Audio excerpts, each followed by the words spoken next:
Кел бірге ойнайық, жауабын табайық, қарабос тұрмайық. Бүгін қандай жануар жасырылған екен, көрейік.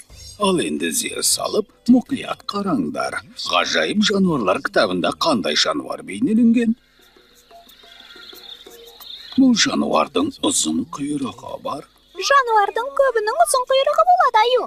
Солардың қайсысы екен? Білмедім, тышқан. Сонымен бұл жануардың ұзын құйрығы бар екен. Келесі ақпаратты тезірек тыңдайықшы. Ендеше мұқият тыңда. Бұл жануардың ұзын мұрты бар. Иә, оның ұзын мұрты және түк басқан тұмсығы бар екен. Дұрыс айтасың, тышқан. Оның тұмсығында түктері мен мұрттары көп екен. Меніңше бұл мысықтың мұрты.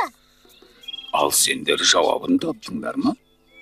Мысық екеніне сенімдімін. Назар аударайық, тышқан. Келесі ақпаратты тыңдайық.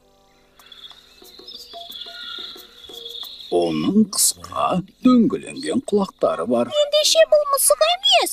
Мысықтардың құлақтары сүйір болып келеді. Бұның не екенін білмедім. Таптыңдар ма?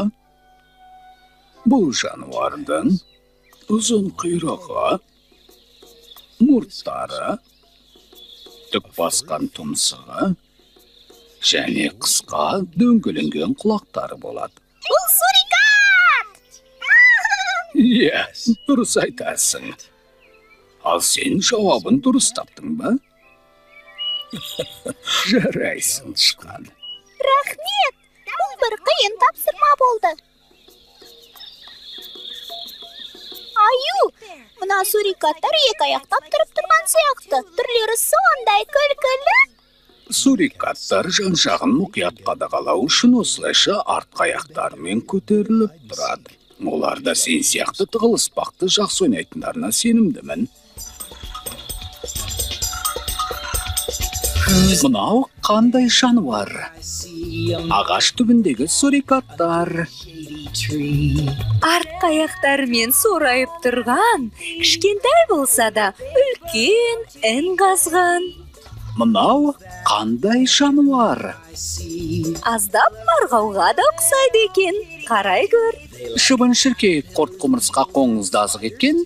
Сурикат! Бізге көмектескен достарым, аю мен тышқан достарым.